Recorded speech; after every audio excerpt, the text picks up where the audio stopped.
Hello friends, आप सभी का वेलकम करता हूं बिहार का नंबर 1 यूट्यूब एकेडमी पे।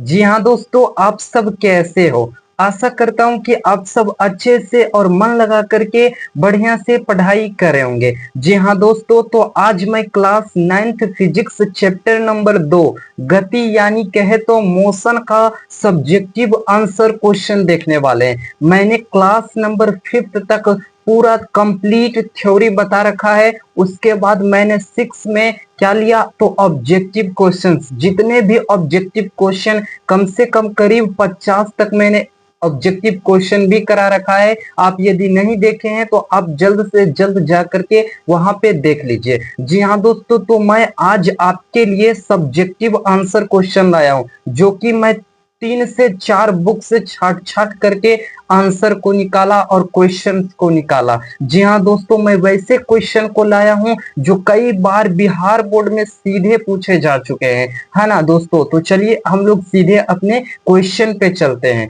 चलिए दोस्तों, सबसे पहला क्वेश्चन यहाँ पे है, एनसीईआरटी से है। जी हाँ दोस्तों, मैं यहाँ पे प्रकाशन भी लिख दिया ताकि आपको लगनी चाहिए, पता चलनी चाहिए कि कौन से सवाल किस सत्र पूछे जा चुके हैं और किस बुक से लिए जा चुके हैं। आप जाकर के मिला भी सकते हैं, क्योंकि यहाँ पे जो भी कराई जाती है प्यारे दोस्तों, सारी की सारी बिहार बोर्ड की तरफ से ऑफिशियल नोटिस और नोटिफिकेशन के वहां पे जो भी मैसेज आता है, जैसे कि इस साल का कुछ पैटर्न अलग है ना, तो उन सभी चीजों को देख करके यहाँ पे कराया जाता है। ये ना कि पुरानी चीजें कराई जा रही है, नहीं, एकदम नए सिरे से एकदम आधारित कराई जाती है। तो चलिए हम लोग देर ना करते हुए सीधे अपने क्वेश्चन पे चलते हैं। सबसे पहला क्वेश्चन यहाँ पे हमारा क्या है दोस्तों, अभी हमने यहाँ पे देखिए यहाँ पे सबसे पहला जो क्वेश्चन है ना, विराम और गति में अंतर बताइए। जी हाँ दोस्तों, विराम और गति में अंतर पूछा गया है। चलिए हम लोग देते हैं, यहाँ पे आगे बढ़ता हूँ। यहाँ आगे इसकी आंसर है, देखिए विराम और गति में अंतर पूछा गया था। विराम को क्या कहते हैं? रेस्ट कहते हैं अंग्रेजी में, है ना। तो विराम किसे कहेंगे? यदि किसी वस्तु की अपेक्षा, है ना, यदि किसी वस्तु की स्थिति, है ना, अन्य वस्तुओं की अपेक्षा समय के साथ नहीं बदलती है तो उस वस्तु को विराम में कहा जाता है। समझिए दोस्तों, यदि किसी वस्तु की स्थिति जो है अन्य वस्तु की अपेक्षा, कहने का मतलब दो व्यक्ति है और एक व्यक्ति चल रहा है और दूसरी व्यक्ति क्या है, विरामा अवस्था में स्थित खड़ा हुआ है। यानी कि पहली व्यक्ति चल रहा है, यानी पहली व्यक्ति की अपेक्षा दूसरी व्यक्ति क्या है, विरामा अवस्था में सिर्फ खड़ा हुआ है, तो उसे हम लोग विराम में कहेंगे। पहली व्यक्ति की अपेक्षा क्या कहेंगे, दूसरी व्यक्ति को आराम से खड़ा है, विराम की स्थिति में है, तो उसे ही हम लोग क्या कहेंगे, विराम कहेंगे, यानी कि रेस्ट कहते हैं। ठीक है दोस्तों, नेक्स्ट चलते हैं। अंतर पूछा गया था, तो गति में अंतर यानी कि मोशन में आपसे क्या किया गया था, अंतर। तो दूसरा, गति में क्या अंतर कर सकते हैं, है ना, यदि किसी वस्तु की स्थिति अन्य वस्तुओं की अपेक्षा समय के साथ बदलती हो तो उस वस्तु को क्या कहेंगे, गति में कहा जाता है। यानी किसी वस्तु की स्थिति अन्य वस्तु की अपेक्षा समय के साथ यदि कोई वस्तु गतिशील है ना, तो उसे हम लोग गति में कहेंगे, है ना। जी दोस्तों, बहुत सी सिंपल सी प्रश्न है, बहुत सी इजीली क्वेश्चंस हैं, जिसका आंसर मैं अपनी भाषा में लिख करके लाया हूं, ना कि आपको किसी बुक में ये सभी आंसर्स देखने को नहीं मिल सकते हैं। ठीक है दोस्तों, चलिए हम लोग आगे बढ़ते हैं। यहाँ पे दूसरा क्वेश्चन नंबर क्या है प्यारे दोस्तों, दूसरा है, विस्थापन एक समान वेग, एक समान त्वरण और असमान त्वरण की परिभाषा लिखे। जी हाँ दोस्तों, कहा गया विस्थापन, ये सारी चीजें मैंने क्लास में आपको अच्छा से एक एक पॉइंट वाइज पॉइंट को नोट करवाया है। जी हाँ दोस्तों, बढ़िया से समझाया है। आप नहीं देखे हैं तो आप जाकर के जल्द से जल्द यूट्यूब पे सारी वीडियो रखी हुई है, आप देख सकते हैं। चलिए हम लोग आगे इसकी आंसर देखते हैं। सबसे पहले विस्थापन, किसी वस्तु के प्रारंभिक वेग तथा अंतिम वेग की न्यूनतम दूरी को विस्थापन कहते हैं, डिस्प्लेसमेंट कहते हैं। जी हाँ दोस्तों, किसी वस्तु के प्रारंभिक वेग है ना, या फिर प्रारंभिक बिंदु और अंतिम बिंदु के बीच की जो न्यूनतम दूरी होगी, सबसे कम दूरी होगी, उससे हम लोग क्या कहेंगे, विस्थापन कहेंगे। चलिए दोस्तों, हम लोग आगे देखते हैं। यहाँ पे एक समान वेग, जी हाँ दोस्तों, यूनिफॉर्म वेलोसिटी है ना। एक समान वेग क्या है, तो यदि समान समय अंतराल में किसी वस्तु का विस्थापन एक समान होता है तो उस वस्तु का वेग एक समान कहलाता है। समझिए दोस्तों, यदि समान समय अंतराल में है ना वस्तु का वेग बढ़ रहा हो, यानी कहने का मतलब कि 2 किलो, मतलब कि मान लीजिए कि 1 घंटा में कोई गाड़ी जो है ना 1 किलोमीटर तय करती है, तो अगले जब 1 घंटा 1 किलोमीटर तय करेगी तो उसको 1 ही घंटा लगेगा। फिर अगले 1 किलोमीटर जब वह दूरी तय करता है तो 1 ही घंटा लगेगा। यानी समय के साथ क्या हो रहा है, दूरी यानी वेग बढ़ रहा है, तो उसे एक समान वेग कहेंगे, यूनिफॉर्म वेलोसिटी कहेंगे। जी दोस्तों, चलिए हम लोग आगे देखते हैं। आगे क्या पूछा गया था, है ना, पूछा गया था एक समान त्वरण, यूनिफॉर्म एक्सलरेशन। जी हाँ दोस्तों, एक समान त्वरण क्या है, तो देखो यहाँ पे लिखा गया आंसर, समान समय अंतराल में वेग में परिवर्तन यदि समान होता है तो उसे एक समान त्वरण कहेंगे। यानी वेग में परिवर्तन एक समान होनी चाहिए तो उसे एक समान त्वरण कहेंगे। जी हाँ दोस्तों, आई होप कि आपको अच्छे से सभी चीजें समझ में आ रही है। चलिए हम लोग आगे देखते हैं। यहाँ पे असमान त्वरण आपसे पूछा गया था। क्या पूछा गया था, असमान त्वरण, वेरिएबल एक्सलेरेशन। जी हाँ दोस्तों, देखिए किसी समान समय अंतराल में समान समय होना चाहिए और वेग में परिवर्तन यदि असमान हो तो उसे असमान त्वरण कहते हैं। जी हाँ दोस्तों, समान समय जो है वह समान होना चाहिए, किंतु जो वेग है, जैसे मान लीजिए कि कोई गाड़ी जो है ना 2 घंटा में 3 किलोमीटर दूरी तय कर पाता है, फिर नेक्स्ट यानी कि अगली बार 2 घंटा में ही वह 4 किलोमीटर दूरी तय करता है, फिर अगली बार 2 घंटा में ही वह 6 किलोमीटर दूरी तय करता है ना। तो इस प्रकार से उसकी जो वेग है वह बदल रही है, लेकिन जो समय है वह एक समान है, मात्र 2 घंटा, ठीक है। लेकिन दूरी क्या है, कभी 3 घंटा तो कभी 4 घंटा तो कभी 6 घंटा, इस प्रकार से क्या हो रही है, बदलते जा रही है, तो उसे असमान त्वरण कहेंगे। जी हाँ दोस्तों, आई होप कि आपको अच्छे से चीजें समझ में आ रही है। आप जल्द से जल्द वीडियो को लाइक कर दीजिए दोस्तों। यदि चैनल पे नए हैं तो चैनल को अवश्य सब्सक्राइब कर लीजिए। चलिए दोस्तों, हम लोग आगे अब देखते हैं। यहाँ पे प्रश्न नंबर तीसरा क्या है, दूरी और विस्थापन में अंतर बताइए, जो कई बार बिहार बोर्ड में पूछे जा चुके प्रश्न हैं। मैं वही प्रश्न को करा रहा हूँ क्योंकि फालतू के प्रश्न बहुत सारे हैं। जी हाँ दोस्तों, जिसकी व्याख्या नहीं की जा सकती है, लेकिन मैं वही प्रश्न करा रहा हूँ जो कई बार बिहार बोर्ड में पूछे जा चुके हैं। जी दोस्तों, पढ़ना बहुत ज्यादा है, लेकिन मैं आपको वही पढ़ाऊंगा जो बिहार बोर्ड में कई बार पूछे जा चुके हैं, और वह क्वेश्चन एग्जाम की व्यू से, यानी कि देख सकते हैं एग्जाम की दृष्टिकोण से भी काफी महत्वपूर्ण है ना। सिर्फ क्लास 9th के लिए नहीं, सभी आप कहीं भी एग्जाम दीजिए है ना, तो ये सभी प्रश्न आपसे पॉइंट वाइज पॉइंट पूछे ही जाते हैं। तो चलिए दोस्तों, हम लोग आगे देखते हैं दूरी और विस्थापन में क्या अंतर है। तो यहाँ पे लिखा गया है, दूरी और विस्थापन में मुख्य अंतर यह है कि दूरी तय की गई कुल लंबाई है, जबकि विस्थापन प्रारंभिक और अंतिम स्थिति के बीच की छोटी सी दूरी होती है। जी हाँ दोस्तों, मैंने इसे स्पेशल बताया, विस्थापन क्या है ना, दूरी क्या होते हैं, इन सभी चीजों की मैं स्पेशल से क्लास लेकर के मैं बताया। ठीक है दोस्तों, आई होप कि आपको अच्छे से समझ में आ रही है। चलिए दोस्तों, नेक्स्ट प्रश्न क्या चीज है, फोर्थ नंबर, एक समान गति तथा असमान गति को परिभाषित करें। एक समान गति और असमान गति, देखिए दोस्तों कितना अच्छा अच्छा प्रश्न पूछा जा रहा है आपसे। तो हमें लग रहा कि आप लोग अच्छे से इन सभी क्वेश्चंस का उत्तर दे रहे होंगे। यहाँ पे देखिए, एक समान गति वह गति है जिसमें कोई वस्तु है ना समान समय अंतराल में समान दूरी को तय करती है और उसकी गति में कोई परिवर्तन नहीं होता है, उसे असमान गति कहते हैं। चलिए दोस्तों, यहाँ देखिए, है ना, ठीक, लेकिन ठीक अंतर पूछा गया था तो वहां तक तो मैं बता दिया, लेकिन ठीक इसके विपरीत असमान गति क्या होते हैं, तो असमान में कोई वस्तु समान समय अंतराल में अलग अलग दूरी तय करती है, जिसका अर्थ है कि उसकी गति या तो बढ़ती है या फिर क्या होती है, घटती है। जी हाँ दोस्तों, असमान दूरी, असमान कहने का मतलब जिसमें असमान, जैसे कि क्वेश्चन यहाँ पे क्या किया गया था, देख सकते हैं आप, यहाँ पे क्वेश्चन क्या किया गया था।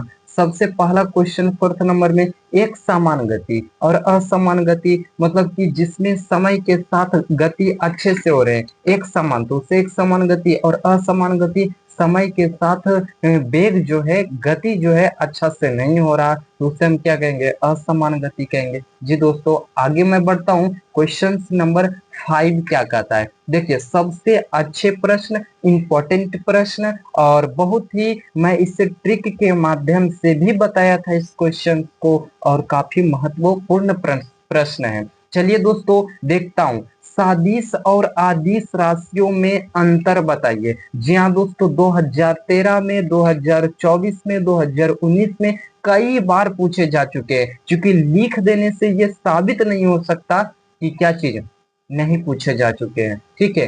क्योंकि मैं कितनों में नहीं लिखता हूँ, ठीक है, मैं जानता हूँ कि लिखने से कोई फायदा नहीं है, क्योंकि जो प्रश्न आते हैं वो आएंगे ही, ठीक है। लेकिन यहाँ पे मैं आज जो प्रश्न लाया, सीधे बुक से, मतलब कि क्वेश्चन को छाट करके, है ना, जो क्वेश्चन पेपर में थे मैं सीधे उठा करके यहाँ पे लिख दिया हूँ, लेकिन आंसर जो है मैं स्वयं से अपने वाक्य में, शब्द में लिख करके लाया। चलिए दोस्तों, इसे हम लोग देखते हैं और समझते हैं, है ना। सदिश राशि किसे कहते हैं? जी हाँ दोस्तों, मैंने बताया है सदिश राशि क्या कहते हैं, वेक्टर क्वांटिटीज, मैंने बताया है वे भौतिक राशि जिसमें परिमाण एवं दिशा दोनों होते हैं, वह सदिश राशि कहलाते हैं, जिसमें दिशा भी होनी चाहिए और परिमाण भी होनी चाहिए। ठीक है दोस्तों, आई होप कि आपको समझ में आ रही है। मैं कौन राशि सदिश होती है, कौन राशि आदिश होती है, मैंने ट्रिक बता रखा है यूट्यूब पर, आप जा करके क्लास नंबर 4 में देख सकते हो। ठीक है दोस्तों, आगे मैं बढ़ता हूँ। यहाँ पे जैसे कि मैं जैसे भी बता दूं, तो बल हो गया, विस्थापन हो गया, वेग हो गया, संवेग, त्वरण, विद्युत धारा, है ना, आवेग, विद्युत क्षेत्र, भार इत्यादि, आप बहुत सारे एग्जांपल्स ऐसे ले सकते हो। मैंने क्या ट्रिक्स बताया था, जिसमें है ना व या फिर ब लगा हो वह सदिश राशि होंगे, लेकिन लगभग एग्जैक्ट मैं नहीं बता सकता, ठीक है।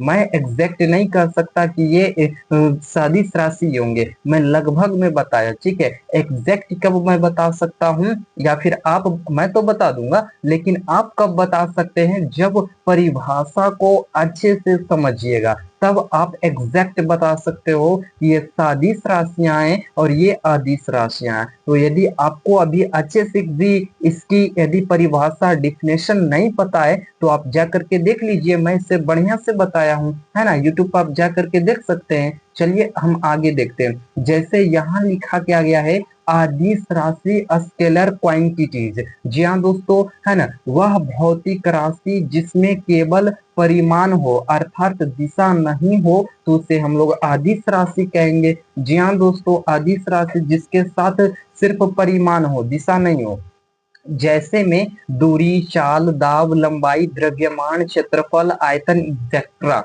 है ना, यानी कि इत्यादि आप कह सकते हैं। ठीक है दोस्तों, आगे मैं बढ़ता हूँ। 6 नंबर क्वेश्चन क्या कहते हैं, रेखीय गति तथा वृत्तीय गति में अंतर बताइए। मैं बताया है रेखीय गति और वृत्तीय गति क्या होते हैं। देखिए दोस्तों, है ना, इसमें वस्तु सीधी या वक्र रेखा पर चलती है, जैसे बंदूक से छोड़ी गई गोली, ढालू पर से नीचे सरकता हुआ बालक इत्यादि। ठीक, चलिए दोस्तों, अब मैं बता रहा हूं आपको वृत्तीय गति। क्या चीज गति, वृत्तीय गति, यानी कि दूसरा, है ना। इसमें क्या है, इसमें वस्तु वृत्त पर चलती है, इसमें जो वस्तु होती है वह वृत्त पर चलती है। जैसे सूर्य के चारों ओर पृथ्वी की गति, पृथ्वी के चारों ओर चंद्रमा की गति इत्यादि को ही हम लोग क्या कहेंगे, वृत्तीय गति, यानी कि इसमें गोल से गति करते हैं। जी दोस्तों, हम लोग आगे बढ़ते हैं। तो आगे यहाँ पे 7वां नंबर क्वेश्चन है,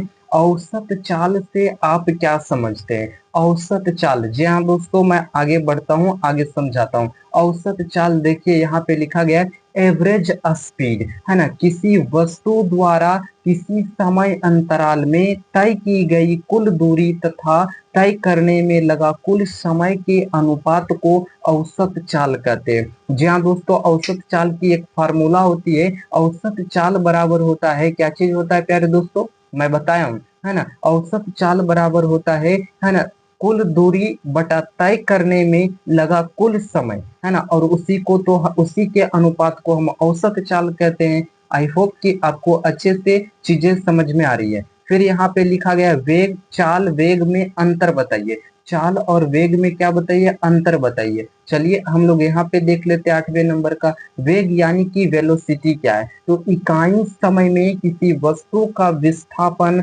वस्तु का वेग कहलाता है। जी हाँ दोस्तों, वस्तु का क्या कहलाता है, वेग कहलाता है। या फिर आप कह सकते हो वस्तु के विस्थापन में परिवर्तन की दर को वेग कहते हैं। ठीक है दोस्तों, आई होप कि आपको चीजें समझ में आ रही है। यहाँ पे लिखा गया है वेग से संबंधित महत्वपूर्ण बातें, मैं जानकारी और भी थोड़ी सी बढ़ा रहा हूँ। ठीक है दोस्तों, देखिए वेग का SI मात्रक मीटर प्रति सेकेंड होता है। वेग एक प्रकार की सादिश राशि है, इसकी दिशा विस्थापन में परिवर्तन की दिशा में होती है। ठीक है दोस्तों, आगे मैं बढ़ता हूँ। तो आगे यहाँ पे फोर्थ पॉइंट क्या है, गतिमान वस्तु का चाल शून्य होता है। उसके बाद शून्य नहीं हो सकता, सॉरी, क्योंकि कोई भी वस्तु गतिमान है, चल रहा, तो उसका जो चाल होगा शून्य क्यों होगा, है ना, कुछ ना कुछ परिमाण होंगे। ठीक है, आगे देखता हूँ 5th नंबर में, गतिमान वस्तु का वेग शून्य होता है, लेकिन गतिमान वस्तु का जो वेग होगा, चाल शून्य नहीं हो सकता, लेकिन जो वेग होगा वह शून्य होगा। ठीक है, क्योंकि विस्थापन ही शून्य हो जाता है, इसीलिए। ठीक है, आगे वेग की बीमा जो होती है MLT-1 होता है। जी हाँ दोस्तों, वेग की बीमा, ये सारी चीजें आपको पढ़नी है। ठीक है, मैं आगे बढ़ता हूँ। यहाँ पे सूत्र भी मैं लिख दिया, वेग बराबर क्या होते हैं, विस्थापन बटा समय होते हैं। ठीक है दोस्तों, आगे मैं बढ़ता हूँ, है ना। उसके बाद चाल भी पूछा गया था, स्पीड में क्या अंतर है, तो देखिए किसी वस्तु या व्यक्ति द्वारा प्रति एकांक समय में चली गई कुल दूरी उस वस्तु की चाल कहते हैं। मतलब उस वस्तु को क्या कहते हैं, चाल कहलाता है ना। आगे मैं बढ़ता हूँ प्यारे दोस्तों, हमारा क्वेश्चन आगे है चाल से संबंधित महत्वपूर्ण पॉइंट्स, क्योंकि अंतर बताने को कहा गया था, तो मैं अंतर लिख रहा हूँ। ठीक है, चाल से संबंधित महत्वपूर्ण पॉइंट्स हैं यहाँ पे। जैसे फर्स्ट पॉइंट क्या है, चाल का SI मात्रक मीटर प्रति सेकेंड होता है, या फिर आप इस प्रकार से भी मात्रक को, यूनिट को लिखा हुआ आप देख पाइएगा। चाल का बड़ा मात्रक किलोमीटर प्रति घंटा होता है। जी हाँ दोस्तों, क्या होता है, किलोमीटर प्रति घंटा होते हैं। चलिए दोस्तों, आगे मैं बढ़ता हूँ। नेक्स्ट प्रश्न, नेक्स्ट क्वेश्चन क्या है, ठीक है, चाल एक आदिश राशि है। चाल बराबर दूरी बटा समय होता है। माना कि कोई दूरी दिया है x किलोमीटर प्रति घंटा, क्या चीज दिया गया है, x किलोमीटर प्रति घंटा, और आपको उसको कहेगा मीटर प्रति सेकेंड में बदलने के लिए, तो क्या कीजिएगा, मैंने बता रखा है, आप जा करके इसे देख लीजिए। ठीक है, अब यहाँ पे क्वेश्चन नंबर 9 है प्यारे दोस्तों। क्या चीज कहा गया, क्वेश्चन नंबर 9, एक सामान्य चाल और असामान्य चाल से आप क्या समझते हैं। एक सामान्य चाल और असामान्य चाल से आप क्या समझते हैं, है ना। जी दोस्तों, आगे यहाँ पे देखते हैं, इसकी जो आंसर है यहाँ पे, एक सामान्य चाल यूनिफॉर्म स्पीड। जी हाँ दोस्तों, किसी वस्तु द्वारा एक सामान्य समय अंतरालों में तय की गई समान दूरी को एक सामान्य चाल कहते हैं। यानी सामान्य समय अंतराल में यदि समान दूरी तय की जाएगी तो उसे हम क्या कहेंगे, एक सामान्य चाल कहते हैं। ठीक है दोस्तों, आगे बढ़ता हूँ। आगे देखिए यहाँ पे असामान्य चाल जैसे वेरिएबल स्पीड कहते हैं। जी हाँ दोस्तों, देखिए यहाँ पे किसी वस्तु द्वारा समान समय अंतराल में तय की गई कुल असमान दूरी को असमान चाल या फिर परावर्तित चाल कहते हैं, है ना। कि असमान चाल यानी कि समान समय अंतराल में, है ना, इसमें असमान दूरी तय करेगा। जैसे कहने का मतलब जैसे समान समय जो होगा ना वो समान होगा, लेकिन दूरी जो होगा वह असमान होगा, असमान चाल कहलाएंगे। सिंपल सी है, बस कोई इसमें कोई लफड़ा नहीं है। जी हाँ दोस्तों, आगे मैं बढ़ता हूँ। यहाँ पे 10th नंबर जो कि इस वीडियो की और इस चैप्टर की सबसे अंतिम प्रश्न है। जी हाँ दोस्तों, त्वरण तथा मंदन से आप क्या समझते हैं? और यह प्रश्न काफी इंपॉर्टेंट प्रश्न है। जी हाँ दोस्तों, त्वरण तथा मंदन से आप क्या समझते हैं? चलिए हम लोग देखते हैं।